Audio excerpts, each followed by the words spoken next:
Bienvenidos, bienvenidos a un programa más. En este proyecto Estados Unidos, México, Mundo, soy David Parra Luna. Le agradezco su sintonía.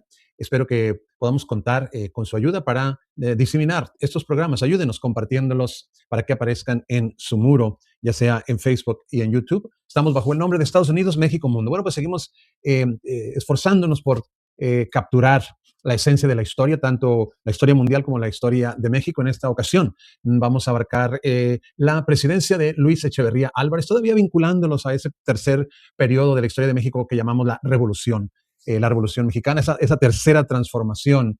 Así es que vamos a abarcar esta presidencia, la vamos a abarcar en un solo programa, tenemos mucho material que abarcar, así es que vamos a entrar en materia y de nuevo, muchas gracias por ayudarnos a compartir estos programas. Les recuerdo que esto es un proyecto y que sencillamente estamos calentando motores. Va a haber momentos en los que vamos a hacer análisis un poquito más concretos y seguramente con la ayuda de otras personas. Así es que síganos, acompáñenos en esta utopía, de cambiar el mundo, de hacernos lo que esté de nuestra parte por cambiar el mundo, por generar un mundo mejor con bienestar para todos. Muy bien, México número 33, programa 33 sobre la historia de México en la tercera transformación que llamamos la Revolución Mexicana. Estamos con Echeverría Álvarez. Esto es lo que tenemos entonces preparado. Vamos a hablar primeramente de su nacimiento y preparación y de nuevo quiero recalcar que la mayoría de los presidentes tienen tremenda preparación, pero por otro lado, ahora que lo menciono, AMLO también mencionaba que la preparación es importantísima, pero también el tener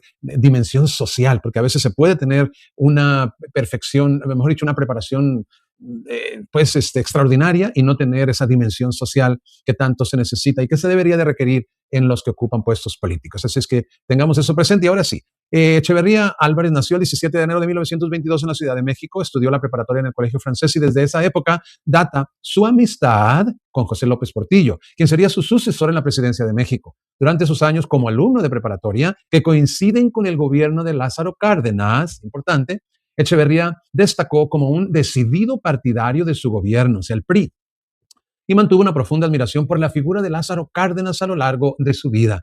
Estudió en la Facultad de Derecho de la UNAM, donde obtuvo el título de abogado. En 1945, con la tesis El sistema de equilibrio de poder y la sociedad de las naciones, que dedicó a Isidro Fabela. Siendo alumno, fundó la revista México y la Universidad, y en compañía de su amigo López Portillo lograron obtener una beca que los llevó a estudiar en Santiago de Chile y a conocer Argentina. Contrajo matrimonio con María Esther Zuno Arce, hija del gobernador de Jalisco, quien 25 años después se negara a usar lujosas vestimentas y a adoptar el título de primera dama, y hará que se le llame simplemente compañera. Tuvieron 8 hijos. Ingresó al Partido Revolucionario Institucional, o sea, al PRI, como secretario del general Rodolfo Sánchez Taboada, presidente del Comité Ejecutivo Nacional CEN de ese partido, en el cual 10 años más tarde será oficial mayor, durante la presidencia en el CEN del general Agustín Olachea Áviles. Muy bien, seguimos con el nacimiento y preparación. En el gobierno federal trabajó como director de administración en la Secretaría de Marina y fue oficial mayor de la Secretaría de Educación Pública. En 1958, tras participar en la campaña de Adolfo López Mateos, fue nombrado subsecretario de Gobernación y en 1964 titular de la misma dependencia durante el periodo presidencial de Gustavo Díaz Ordaz. Al inicio del movimiento estudiantil de 1968, que conste que la presidencia de Luis Echeverría Álvarez va del 70 al 76, ahí está en la parte superior de esta imagen, de esta gráfica, y el presidente antes que él fue Díaz Ordaz. Leo de nuevo: al inicio del movimiento estudiantil de 1968, como secretario de Gobernación de Díaz Ordaz, por supuesto, intentó deslindar a Díaz Ordaz de la responsabilidad del bazucazo disparado por elementos del ejército contra la puerta de una preparatoria. Después sería inculpado de autoría intelectual de la matanza de estudiantes del 2 de octubre del mismo año. Su postulación a la presidencia y toma de posesión. Disputa la candidatura presidencial con el doctor Emilio Martínez Manautou, y el 8 de noviembre de 1969 fue designado candidato del PRI para el periodo del 70 al 76, enfrentado con Efraín González Morfín, candidato del Partido Acción Nacional, o sea, el PAN, con el lema "Con la revolución y la constitución, arriba y adelante", y tratando de distanciarse de Díaz Ordaz y de la represión estudiantil. Tratando de distanciarse de Díaz Ordaz y de la represión estudiantil, realizó una exhaustiva, para algunos frenética, campaña electoral hasta los lugares más apartados, y como candidato guardará un minuto de silencio por los caídos en la matanza del 2 de octubre del 68 en Tlatelolco. El 5 de julio de 1970 fue electo presidente constitucional. De nuevo, 5 de julio de 1970 fue electo presidente constitucional, ganando por 8 millones de votos contra el oponente que no llegó ni siquiera a 2 millones. Presidente de México. ¿Qué hizo? ¿Cómo fue su gestión en lo social y político? Veamos. Su gobierno se caracterizó por una extraordinaria actividad personal y por la incorporación de jóvenes a destacados puestos gubernamentales. ¿Para qué? Para neutralizar la crítica al gobierno después de la huelga estudiantil de 1968. Intentó distanciarse de su responsabilidad en la represión al movimiento. Su política de apertura democrática, entre comillas, para contener la agitación estudiantil y la creciente formación de guerrillas, lo condujo a tratar de reformar las organizaciones políticas y sindicales. Durante 1968 y 1971, el presupuesto de la UNAM creció en un 1.688%. El sector burócrata aumentó de 600,000 en 1972 a 2.2 millones en 1976, empleando en gran cantidad a egresados universitarios de los 60. En el gabinete había un 78% de egresados de la UNAM. Inclusive un líder del 68, llamado Francisco Javier Alejo, fue designado director del Fondo de Cultura Económica. Los movimientos sociales y políticos, mayoritariamente de izquierda, aquí estamos hablando del PRI, está en gobierno, ahora tiene la oposición, izquierda, ¿verdad? Movimientos sociales y políticos, incluidos los obreros, estudiantiles y campesinos, de finales de los años 60 y principios de los 70, buscaron, entre otras cosas, la solución a demandas sociales, pero principalmente la búsqueda de una auténtica democracia en México ante el autoritarismo del gobierno de México controlado por el PRI, que fungió como un partido hegemónico, que colocó a Echeverría en la presidencia tras un pacto entre este y su predecesor, de ocupar métodos legales e institucionales, ¿verdad? De ocupar métodos legales e institucionales, dichas luchas de izquierda pasaron a finales de los 60 a una resistencia pacífica, como el movimiento de 1968, que tuvo como desenlace violento la masacre perpetrada por el gobierno de Gustavo Díaz Ordaz, del que Echeverría fue el secretario de Gobernación el 2 de octubre de 1968. El 10 de junio de 1971 tuvo lugar una manifestación estudiantil en Ciudad de México en apoyo a los estudiantes de Monterrey. Estos fueron recibidos por un grupo paramilitar al servicio del Estado, llamado Los Halcones. El presidente ordenó la represión de la misma, aunque públicamente se desligó de los hechos y pidió, en consecuencia, la renuncia del entonces jefe del Departamento del Distrito Federal, Alfonso Martínez Domínguez. Estos hechos se conocieron con el nombre de El Halconazo o la matanza del jueves de Corpus. Él también, este presidente Echeverría Álvarez, prohibió el rock en México. Obviamente, el rock conlleva esa connotación de rebeldía de los jóvenes y por ahí va la cosa.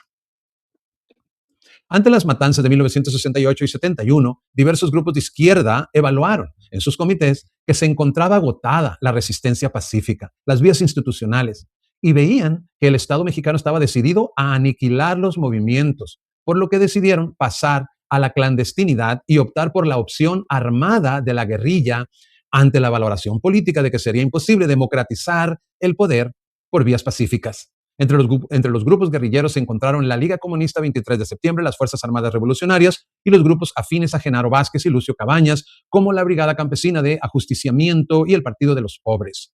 Dichos grupos políticos armados realizaron actos que consideraron parte de acciones de expropiación revolucionaria, como secuestros y asaltos a bancos. El caso más famoso fue el intento de secuestro y asesinato del empresario regiomontano Eugenio Garza Sada, el secuestro de uno de sus secretarios y de su suegro José Guadalupe Zuno.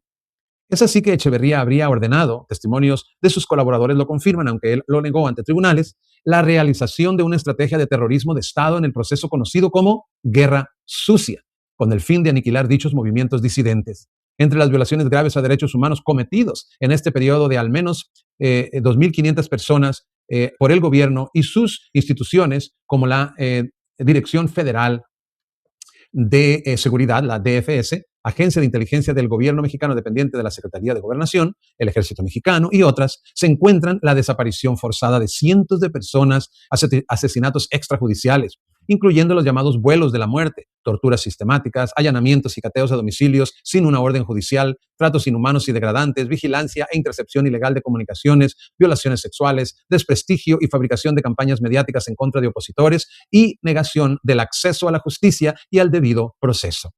La estrategia de terrorismo fue conocida en 2006 por la Suprema Corte de Justicia de la Nación como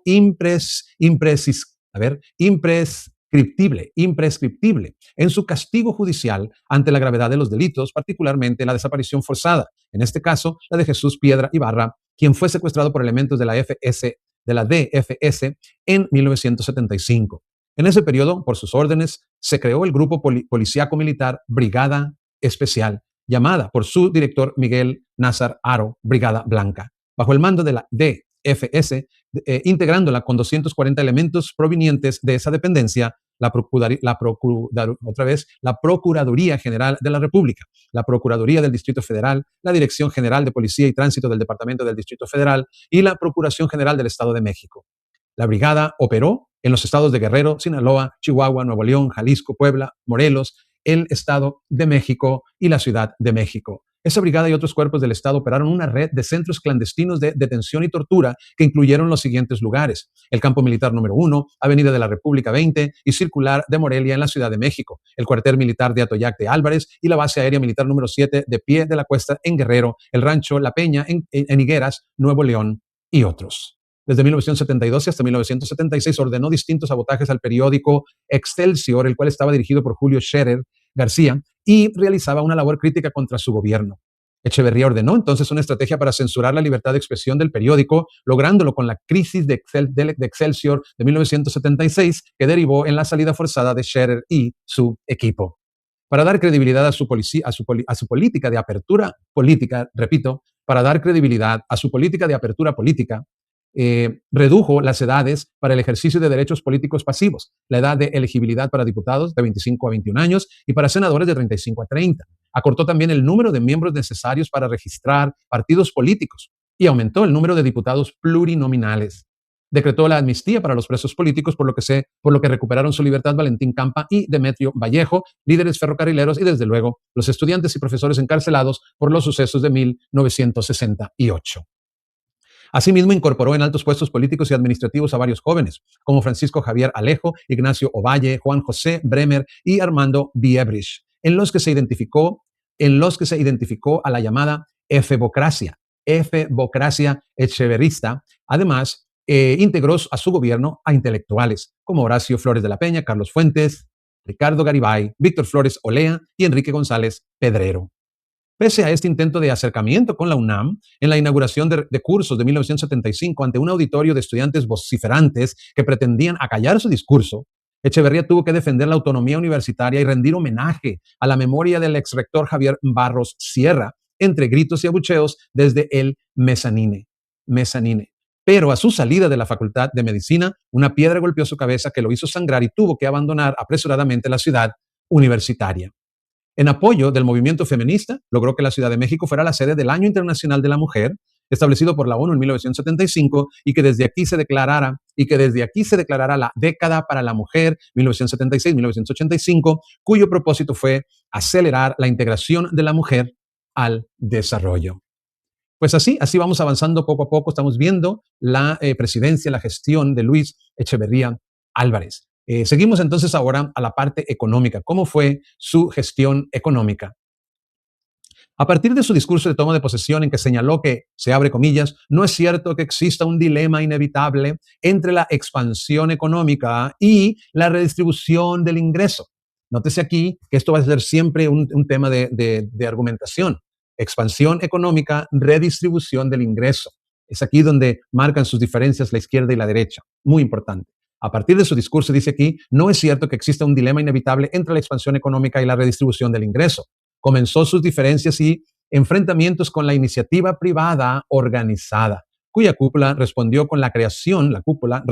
a esas afirmaciones, creando el Consejo Coordinador Empresarial, CCE, a cuyos reclamos contestó Echeverría, por supuesto. Más que con críticas injustas al gobierno, los empresarios deberían estar recomendando a sus compañeros de asociación velar por los intereses patrios que representa cada industria nacional. A mitad de su periodo se exacerbó el conflicto con el Grupo Monterrey. Se abre cita.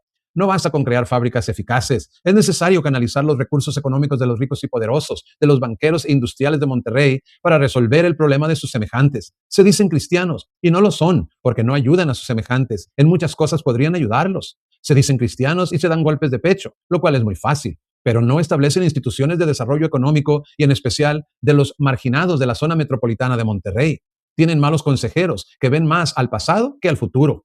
Por eso, a veces, aunque crean industrias, son profundamente reaccionarios, enemigos del pueblo. Todavía, si dejan de escuchar a sus malos consejeros, que son emisarios del pasado, tienen un camino abierto en esta sociedad de economía mixta. Ahí tiene una cita importante. Contrariamente a las presiones de los empresarios, promovió la intervención del Estado. Otra cosa, aquí vemos intervención del Estado. O sea, la izquierda a la derecha, cuánto interviene el Estado en la economía, cuánto se le deja al mercado. Todos estos son conceptos importantes que estaríamos entonces discutiendo una vez que hagamos este repaso. Contrariamente a las presiones de los empresarios, promovió la intervención del Estado en todo tipo de actividad, por lo que realizó diversas nacionalizaciones, como la del cobre, y compró empresas en quiebra para sostener el empleo de esas personas que trabajaban ahí. Además, impulsó los ejidos colectivos y el reparto masivo de tierras, todo lo cual agravó el conflicto con los organismos de empresarios. No les caía bien esto, especialmente al final de su periodo con motivo de la expropiación de 100,000 hectáreas de los valles del Mayo y del Yaqui, hecho que desencadenó una intensa campaña de desprestigio en su contra que lo seguiría hasta su muerte. Y esto por parte de los poderes fácticos empresariales que lo etiquetaron, de populista. Ahí tiene. Echeverría promulgó la ley para promover la inversión mexicana y regular la extranjera, otro concepto importante. Y para atender la concentración de la riqueza, realizó algunas medidas tendientes a mejorar la distribución del ingreso, pero al no efectuar una reforma fiscal que la sustentara, tuvo que aumentar el gasto público de manera deficitaria. La deuda externa creció de los manejables 6,000 millones de dólares que había heredado de Díaz Ordaz a más de 20,000 millones. El afán por cambiar el llamado modelo de desarrollo estabilizador, el afán por cambiar el llamado modelo de desarrollo estabilizador, el creciente acelerado de la inversión y obra pública, el incremento de la deuda externa y la coyuntura económica internacional desfavorable, provocada por el embargo petrolero de varios países árabes contra Estados Unidos e Israel, condujo a una grave crisis económica que obligó a devaluar el peso frente al dólar un 40% el 1 de septiembre de 1976, rompiendo una paridad de 12.50 por dólar que se había mantenido desde 1954, y las tasas de interés se dispararon, igual que la inflación. De haber crecido México en los gobiernos anteriores a tasas mayores del 6%, el de Echeverría solo logró crecer un 3.7%. La frase de Echeverría, las finanzas públicas se manejan en los pinos, refleja que el presidente también utilizó su poder absoluto en esa área, que definitivamente no entendía. Y esto según la Bastida Ochoa en el libro La duda sistemática, autobiografía política. Erigió en estados los territorios de Baja California Sur y Quintana Roo y creó la Secretaría de Turismo para promover esa actividad como una fuente alterna de divisas en Islas Mujeres, Cancún, Huatulco y Los Cabos. Para retomar el reparto de tierras, estableció la Secretaría de la Reforma Agraria, así como el Consejo Nacional de Población, CONOPA, para promover la planificación familiar. Asimismo, se fundaron la Comisión de Estudios de Territorio Nacional, la CETENAL, el Instituto Mexicano de Comercio Exterior, la IMCE, la Universidad Autónoma Metropolitana y el Colegio de Bachilleres. En la Ciudad de México se avanzó la construcción de más del 80% del drenaje profundo. Todavía, en el ámbito económico, estableció la Comisión Nacional Tripartita como un canal de comunicación de patrones y trabajadores con el gobierno en materia laboral. Por acuerdo de esta comisión se establecieron el Infonavit y el FONACOT para facilitar la adquisición de viviendas y bienes de consumo duradero a los trabajadores. En su seno también se revisó la ley de reparto de utilidades y del seguro social. El presidente Echeverría, estimulado por su esposa, María Esther Zuno, intentó revitalizar el nacionalismo mexicano en todas sus expresiones, desde lo folclórico hasta lo político, a la vez que dar un nuevo impulso a lo que consideraba los valores de la Revolución Mexicana de inspiración cardenista. Además, su esposa será una activista en favor de la educación de las campesinas y de los derechos de la mujer y de los niños. En noviembre de 1975 reformó el artículo 27 constitucional para ampliar a 200 millas náuticas la zona económica exclusiva del mar territorial, lo que estableció derechos soberanos de la nación en toda la extensión del Golfo de California entre las consecuencias más importantes de esta medida. También decretó el reglamento de la Ley de Radio y Televisión e inició la participación directa del Estado en la televisión, participación directa del Estado en la televisión comercial, en la televisión comercial, mediante la compra del canal 13, cuyas nuevas instalaciones se inauguró ya en funcionamiento el 14 de julio de 1976. Creó también Televisión Rural de México, TRM, para constituir una red nacional pública en zonas rurales para la transmisión de la telesecundaria y de otros programas educativos, informativos y de entretenimiento. En contraste, nombrará a Miguel Alemán Velasco de Telesistema Mexicano, TSM, asesor presidencial en comunicaciones, y en 1972 permitirá la fusión de los canales 2, 4, 5 y 8 en televisión vía satélite SA, Televisa, nuevo monopolio televisivo privado más fuerte y dinámico que el anterior de TSM.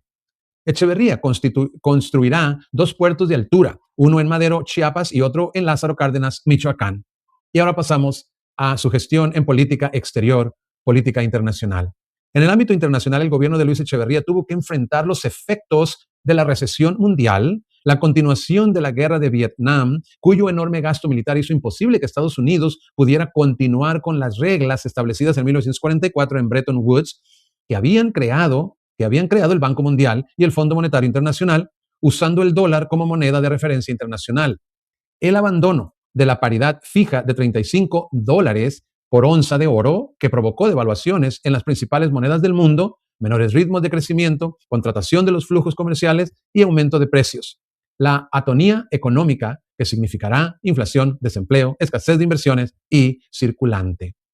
En política internacional también afrontó la Guerra Fría durante la presidencia de Richard Nixon y su despiadado secretario de Estado Henry Kissinger, en una América Latina en la que predominaban los gobiernos militares y dictatoriales en Chile, Argentina, Brasil, Paraguay, Uruguay y Bolivia, coordinados nada más y nada menos que por la CIA, mediante la Operación Cóndor, para reprimir sangrientamente cualquier intento de subversión comunista o de cualquier índole, una de cuyas víctimas más sonadas fue el presidente Salvador Allende. Su gobierno enfrentó la crisis petrolera por las disposiciones de la Organización de Países Exportadores de Petróleo, o sea, la OPEP, que al intentar dominar el mercado de combustible encarecerá sus precios y su suministro.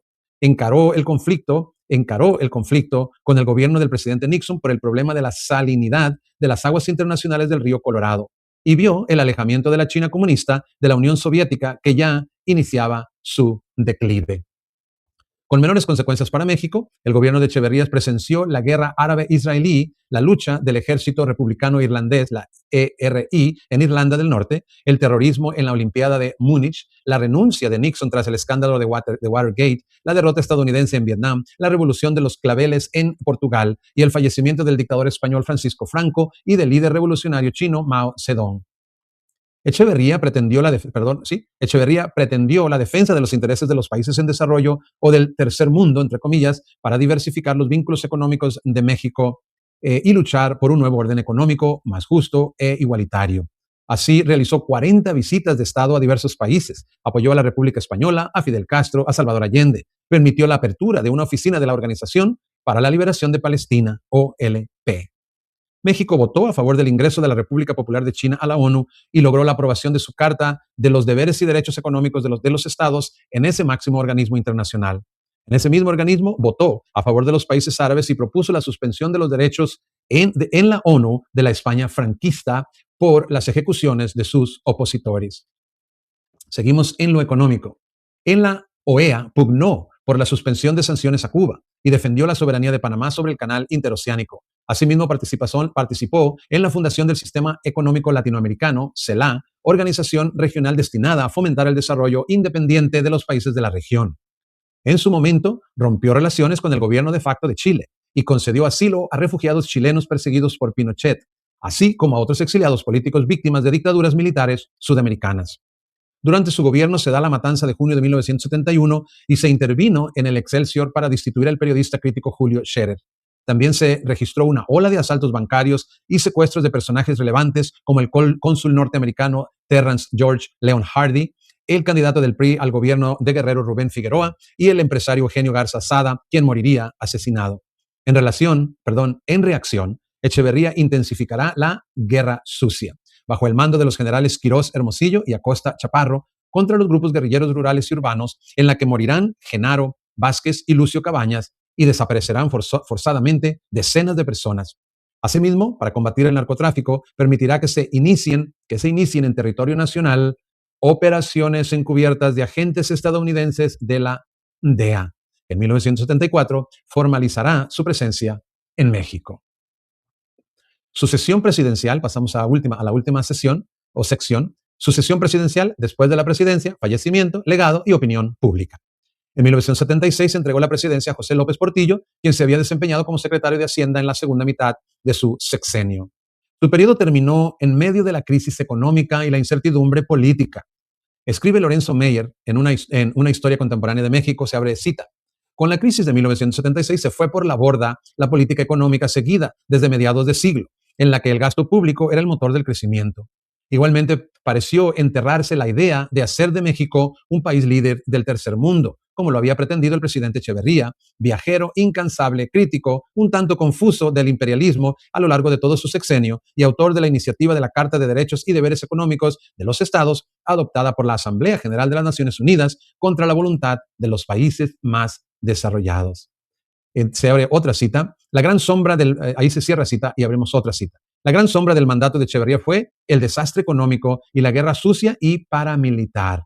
Al final de cuentas, la evaluación de un gobierno no se basa en sus acciones y sus resultados.